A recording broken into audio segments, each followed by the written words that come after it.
but I have been a scheduler on quite a few projects. And I'll tell you from my own experience, I've been in the room with 25 people, owner side, contractor side, where I felt myself incredibly intimidated. These are people who have spent their lives building things, have engineering degrees, have worked on built all sorts of crazy things. I didn't have any of that experience, and I showed up and I'm supposed to be the scheduler. Right there, just the situation put me feeling as a lesser than everybody else. But what I needed to remember for myself was like, these guys don't know how to build schedules. I know how to build schedules, and I know how to show them what's happening from a schedule perspective. So that's the first thing, is like, you're a valuable member of the team. You have your lane. Your lane is scheduling, but that doesn't mean that you're, just a clerical, put a schedule together. You need to think a little bit broader.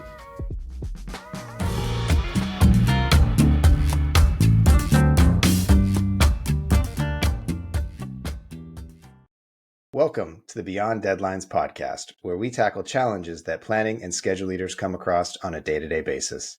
My name is Micah Piippo, and I'm a scheduling manager for Intel. My name is Greg Lawton. I'm the CEO of an AI schedule management company called Nodes and Links. I'm Micah Lepage, and I am the founder of Plan Academy, and we're an online training company that helps companies train people in project controls and with a big focus on schedule. Excellent. Today, Michael is going to be on the hot seat, and he is talking about leadership. So Michael, let's say you are a junior scheduler and you want to grow in leadership and capability. You feel like you got a pretty good handle on the technical side of P6, but you want to be able to grow your career. How do you go about doing it? Okay. Well, let's take some time and see if we can dig in a little bit. But these are things that I'm really thinking a lot about these days. Leadership and what that means.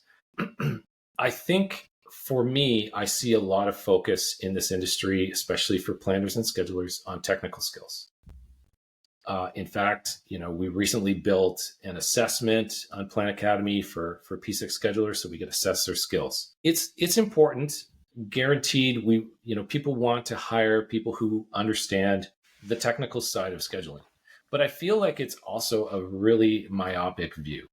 And what I want to talk about a little bit is what leadership means. I don't know, when I say leadership, it's also a really broad term. I think I would say more like a personal sort of leadership, a leadership that you're going to bring to your role.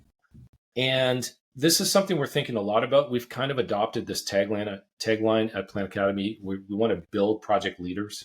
So we want to start to expand what we're offering outside of just technical skills. This is where we start to have conversations around these things.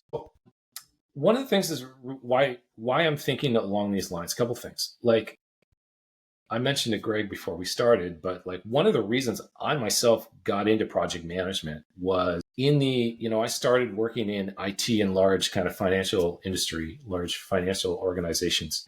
Looking around, to me, the project managers were the clear leaders. Like they were the people running meetings, organizing, setting direction, greasing wheels for things to get done.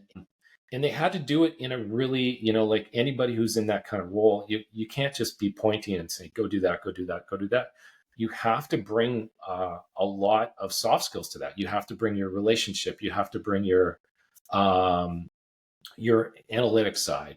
And I saw all of that, and I was really, taken by how these were the people that seemed to be the leaders. And for me, that got me interested in project management, actually. So that's kind of how I got started along those lines. So I think that's a really interesting perspective. Obviously, there's entire libraries there about what is leadership in business. But I think here, what I'm taking from what you're saying is that leadership really in project management is about getting stuff done.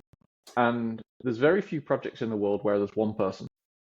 Obviously, it's a whole group of people, and you have to. The whole point about bringing more people is to a project is to scale the productivity.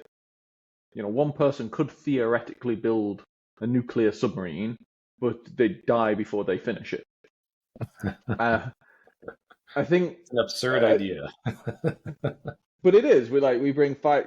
What's the difference between doing one in 4 years and doing one in 40 years? It's theoretically the amount of the productivity and the approach you take to it. So there's a huge component of that. There's obviously leading from the top, but there's also leading from the bottom. Now, in this challenge, you're a junior scheduler. Let's say you're technically great. You've been to Plan Academy, and I'm gonna plug, because for any of our listeners who are listening, if you haven't heard of Michael, you probably don't do scheduling, if I'm honest. Man, you're just offending people left and right. Yeah, well, yeah. Some guys like, no, I'm gonna build a submarine, and I haven't heard of Michael. So, Greg, I'm out of here. He's kind of a big deal. Putting all that aside. How would you define leadership from a more junior scheduling perspective? You can't walk in there and go like, Mr. Project Director, let me tell you how these things, like, that's not what you're going to be doing. Yeah. How would you define it, and what would you do? Okay, so I'm glad you asked. So this is clearly stuff around mindset.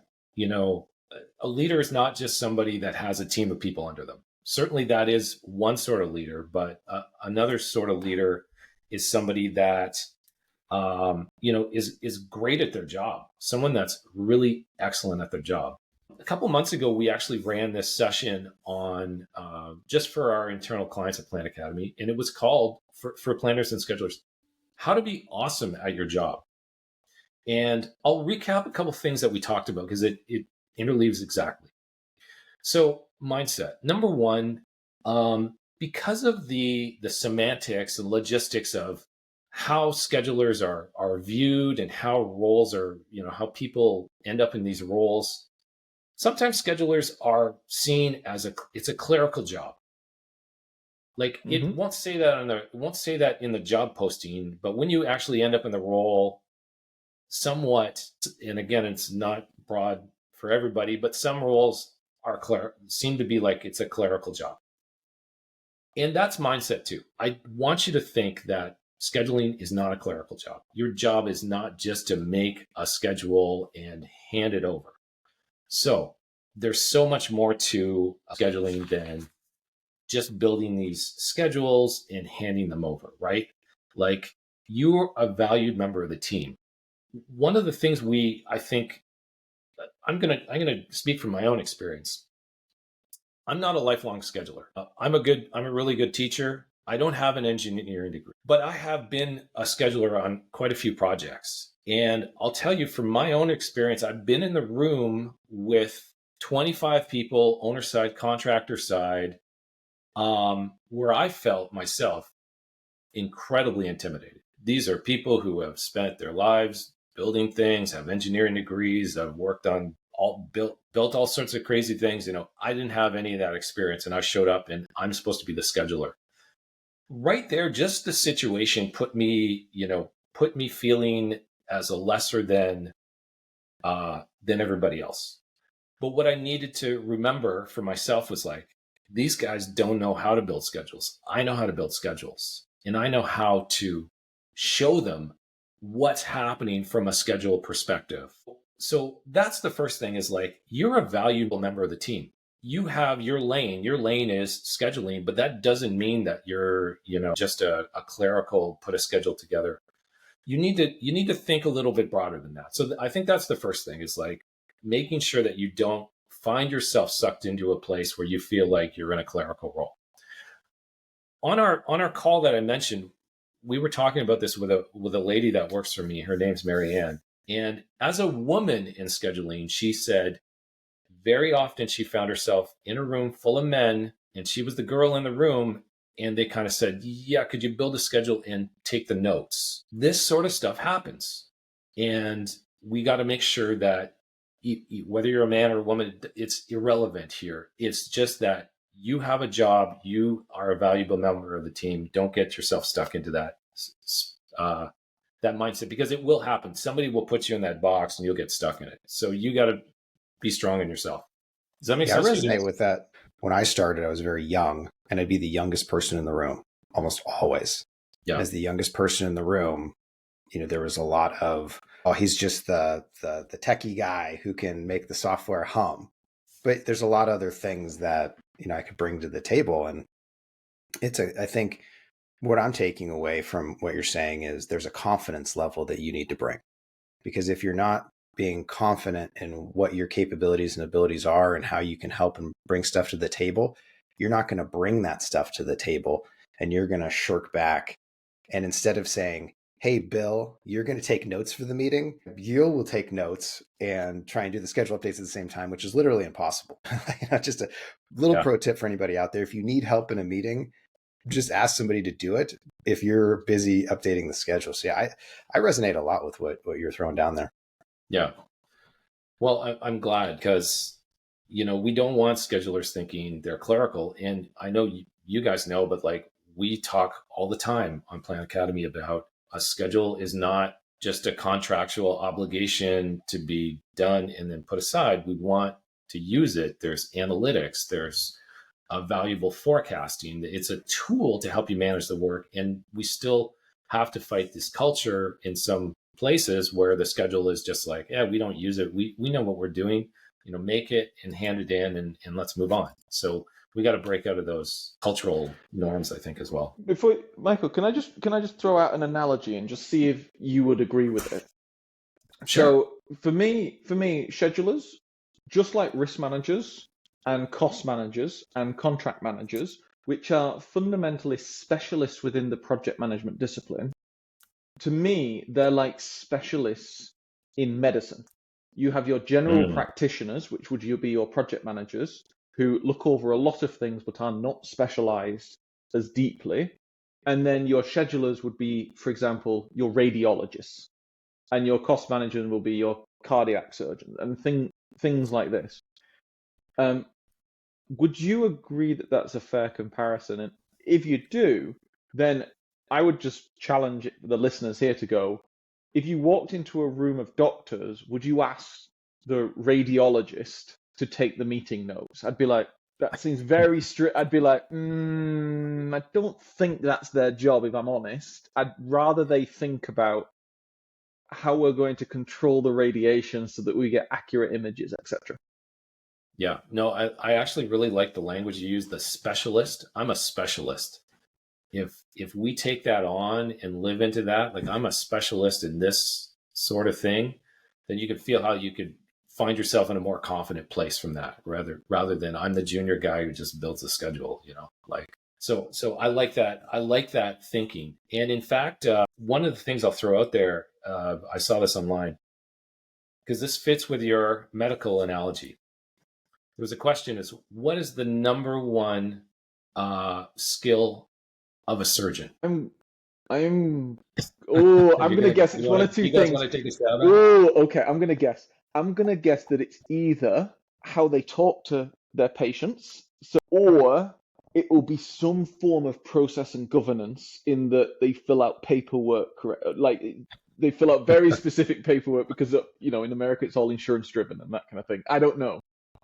Okay. I'm going to take the dumb answer and do the fingers. They got magical fingers. Magical fingers.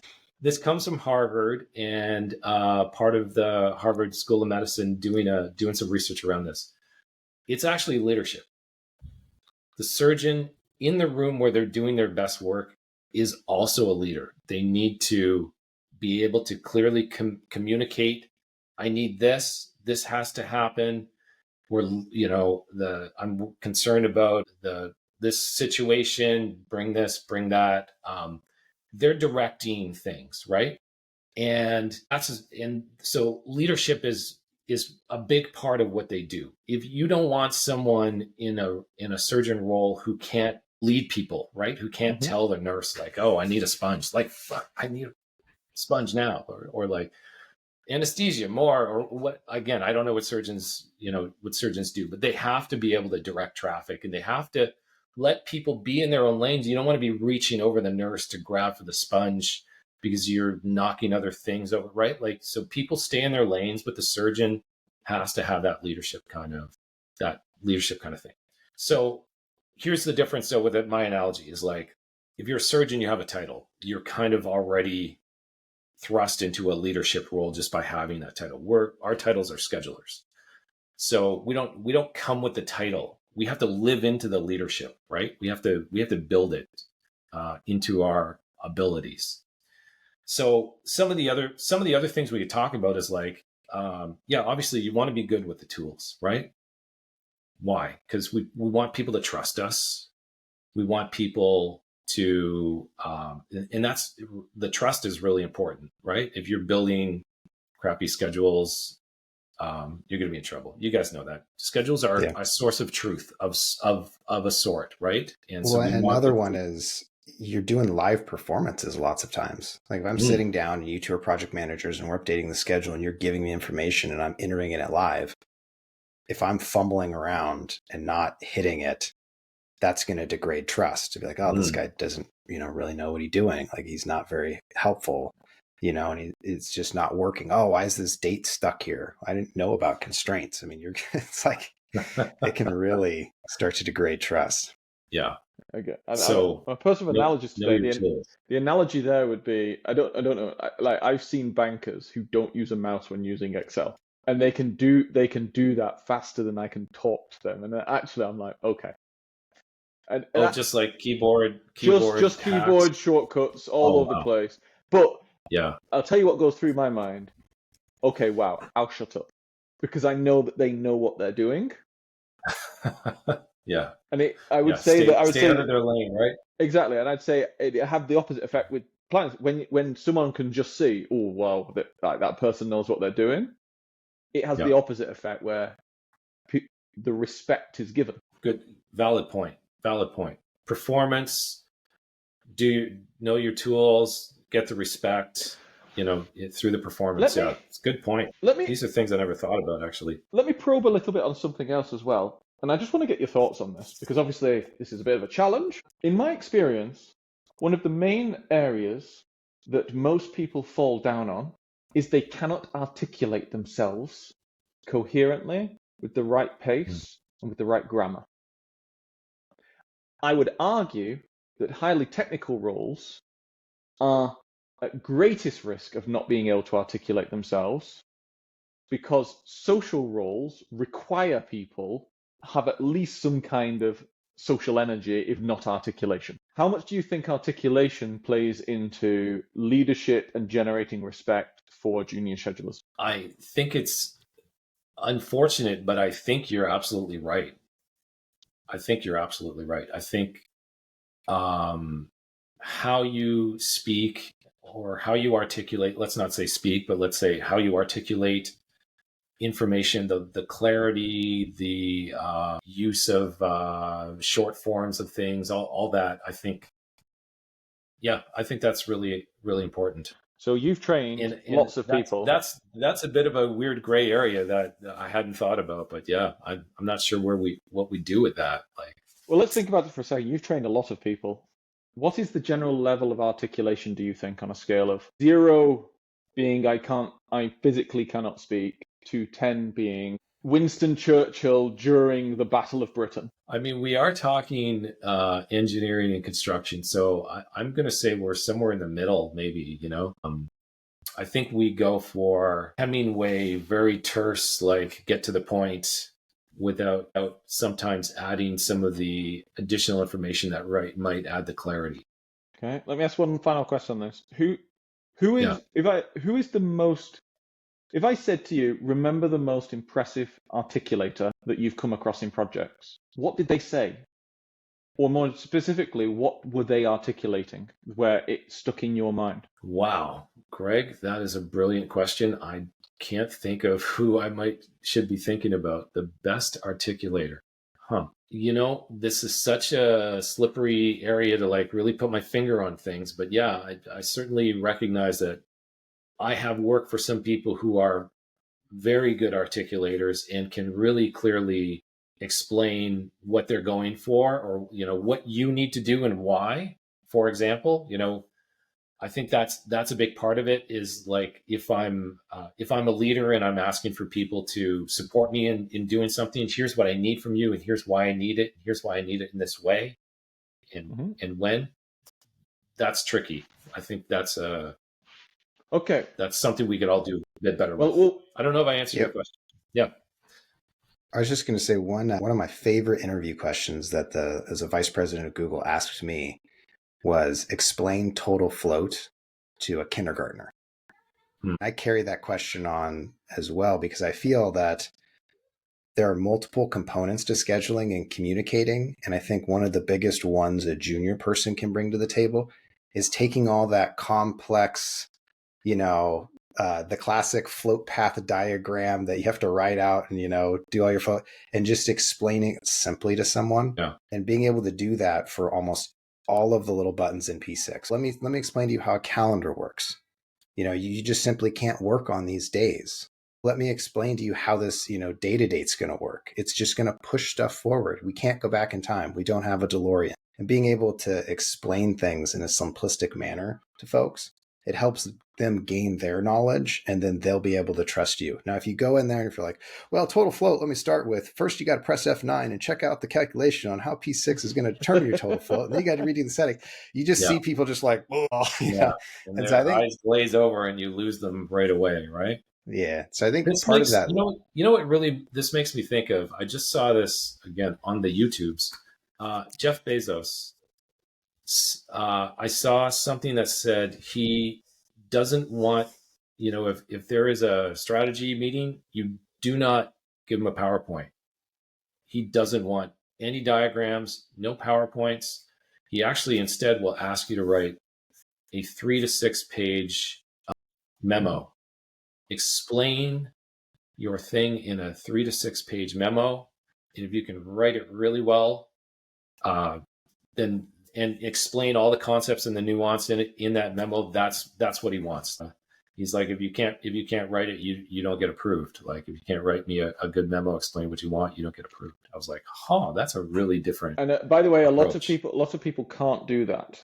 But it's the reason I went down a little bit of this rabbit hole is because at the first, obviously, we're talking about a junior scheduler, so we're not talking about leadership from shared authority, which is you are now the project director or you are now someone senior. So, and people naturally mistake management and leadership. So if you're a manager, you're a leader of some kind. They're not the same thing. Yeah. But here we're talking about a junior individual that doesn't have any direct reports. So that's not really an issue. And in that case, if you're talking about leadership being, if you're saying scheduling is not a clerical job, which I agree with, and actually it's more of a specialist, and you're a key part and a valued member of the team, then you're going to have to get the reasoning across, your wants and articulations incredibly precise for more senior individuals to put credence and value into what you say. Yeah. And that was kind of my flow there. Now, there might be people listening to this being like, okay, I completely understand that, but I haven't done English since, I was 15 years old. Why don't we go on to a little bit of a different subject, and then maybe you can come around on how let's just touch on let's just touch on it briefly because we work in a very multicultural industry, right? There are lots of people from different cultures that gravitate towards scheduling. And when we're talking about articulation, we assume we're talking, here we are, 3 white guys, English-speaking white guys, we're talking about English, right? Mm-hmm. But obviously, there's a lot of challenges to what you're bringing up, and it's a valid point. And I think we should just talk about the nuance of it. People come to these industries, they're not first language English speakers. And how do you learn to communicate to the people that you're working with? I just want to point out that it's a big challenge, bigger for some than others. Yeah, no, completely agree. Absolutely. Yeah, but shifting gears a little bit from the, let's say, person nails the communication piece or kind of understands it, starts to work on it, gets better in that avenue. I guess my mind goes to next is about experience. Leadership to me is a lot about stepping out of your comfort zone and gaining those experiences, because you can read every single leadership book in the world, and there's some great ones out there. But if you don't actually go try to apply that sort of leadership, you don't gain the experience, then you don't increase the confidence. And it's just kind of this like taking the next step up. So Michael, where do you see some areas where people can gain that experience of leadership, even though they're a junior scheduler? Yeah, that's also a great question. I always think about, again, the book that I was reading at the time when I got interested in project management was The 7 Habits of Highly Effective People. I don't know if you guys ever read that. It's classic. Oh, yeah. But the first one is proactiveness. It's to be proactive. And so I think that's an area that anybody could work in. How can we be proactive? And that, to me, Micah, means taking risks to be helpful and step out of your lane a little bit to be a bit more of a leader. I'll give you, again, this is something that comes from my own experience. I worked at American Express as a project manager in there, for a call center in one of my first jobs.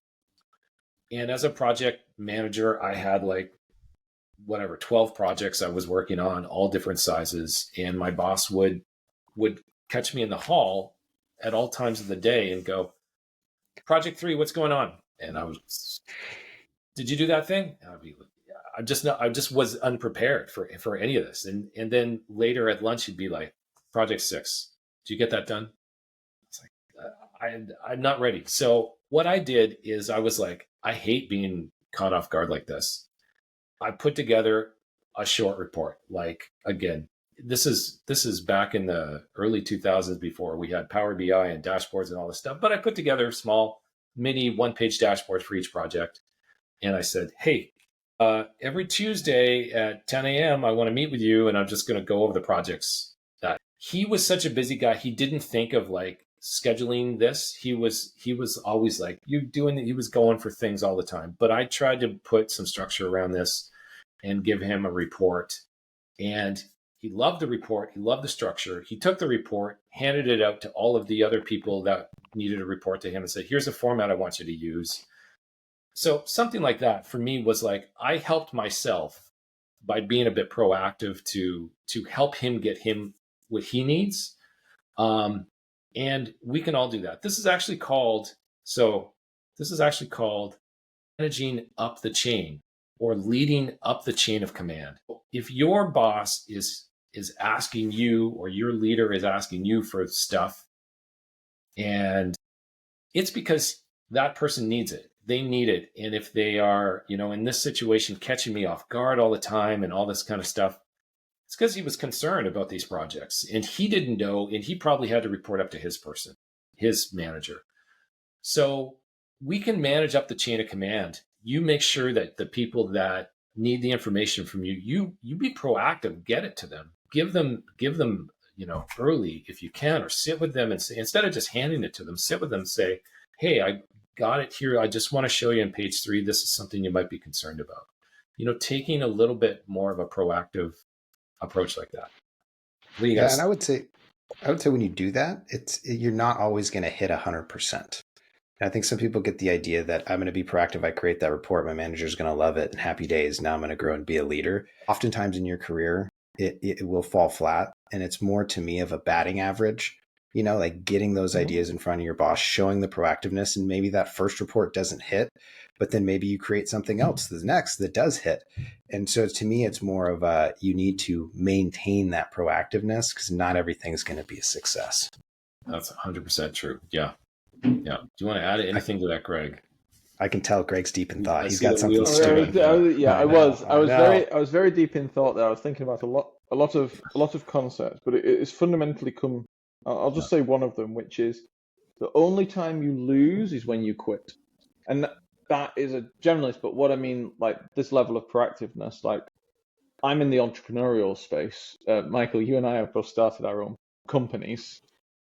You know as well as I do how many punches you take to the face, and how actually we've probably seen a lot of people fall to the side purely because they gave up, as opposed to saying, "That hurt, probably should dodge that next time," and then just doing that 1,000 times. In this, I would imagine that someone would be incredibly motivated listening to this. They'll come out with something, they'll go, and maybe it's not appreciated and they feel disheartened. I would say that's actually not the lesson here. The lesson is that you're teaching yourself the habit of creation. you're trying to create solutions to problems you see, and it's that skill set that will carry you forward, Yeah. not a singular instance of impressing one person. Obviously, it'll help, but careers are very long things. So 40 years, if you can develop a habit of creation and energy, then that's going to set you in, much greater stead than here's an example report. Exactly right. Yeah. So we take our failures, we learn from them. It doesn't mean we don't continue to take chances and maybe step outside our lanes a little bit. I think that's the essence of leadership, is not saying like, my job's a scheduler, I'm just supposed to make this schedule, and never, figuring out how else you can contribute or what other value you can add. Like I really think schedulers have such an upside to become so invaluable to the whole project controls process, right? Like they can get involved in costs, they can get involved in risk, they can get involved in claims, they can get involved in all different aspects of it. It's not as cut and dried as the job description. I'm gonna probe on that. I've just got a little mental model in my head, and I want to test it with you and see if it makes any sense. If I was back in the land of, and I was a scheduler and I was brought onto a project, the first thing I'd obviously do once I'd learned what the project was about and introduce myself to everyone, I would go around the senior people and ask what they cared about the most. And then I would actually go to the contract first, not the schedule. And I would understand the contract as well as the commercial team. And then I would go to the cost team and I would understand the cost profile as well as the cost team.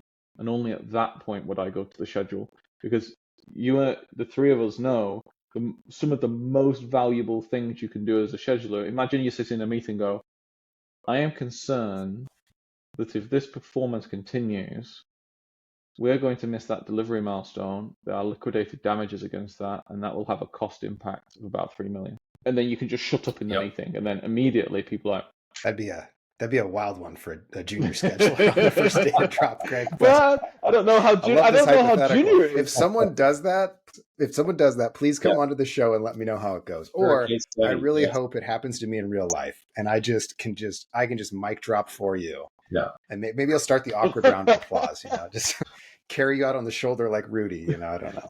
But there's no doubt there's some similar version to that. Maybe not as detailed, but yeah, you can be thinking about what is important to other people, for sure, and adding value. The biggest thing we can do, I think, as leaders, but as just team members, is like build relationships, get to know people, like you're saying there, Greg. Go read the contract, go talk to the engineer, like how is this thing built? Go talk to the foreman, walk the site, talk to the cost people. If you're on the owner side, go talk to the contractor, get to know those guys, build those relationships. I think schedulers have a unique role where they can interface pretty well. If it's an owner contractor kind of situation, they can interface on both sides fairly well, and they can be kind of they can be viewed as a neutral party. Projects have animosity; it's just part of the game. And if you can be keeping your ears open and gathering all that information, yeah, absolutely.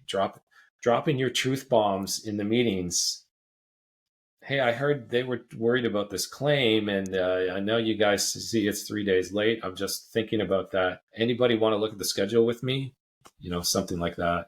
That's actually a good way of putting it. It's the truth bombs.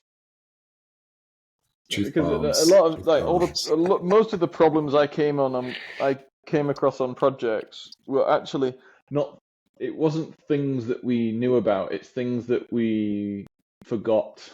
We were like, damn it. Yeah. Gotcha. That's another thing that came up in this session that we had around how to be awesome at your job, is that the schedule is the absolute best tool to call bullshit. Mm-hmm. So, if you're in a meeting and someone's like, yeah, I know we lost 3 days, but it should be all right. Because we do that all the time. We minimize things. We don't look at the impacts of things. We've lost 3 days before. We got it back easily last time. This is a perfect opportunity to use that schedule. It is a tool. You can say, okay, well, let's look at that. Did you notice that this has moved? And so there's a great opportunity for schedulers to call bullshit. And again, part of your leadership skill here is to not just say, bullshit, Greg. You're going to do it in a little bit more nuanced way. I don't know. I know a couple of Right. people who would say that. Yes, but I would agree. Nuance is you're not going to make many friends by doing that. Right. To go back to your articulation point, how do I articulate that in a nice way? We transition quickly. Well, Michael, we like to keep these episodes short and sweet. I feel like we've distilled a lot of tactics and strategies out of this conversation. Really appreciate you coming on. Any final words you want to leave the audience with? I think I just want to really encourage schedulers to, get out of their lane, get involved in their project at a deeper level.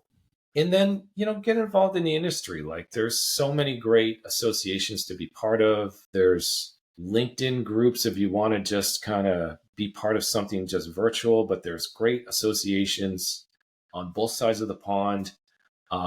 They have chapter meetings, you meet people, you get to know the industry, you just grow. You find mentors, find people who know stuff that you don't know, learn from them. I just think, go all in. If you're going to go all in on this, go all in. That is brilliant. Absolutely brilliant. We'll put in links to all of Michael's great stuff on Plan Academy. If you are like the person that Greg mentioned at the beginning of the show who somehow doesn't know and is trying to build their own submarine, we will include the YouTube channels, websites, and where you can find Michael and Plan Academy. So for us, from Beyond Deadlines, we will see you next week.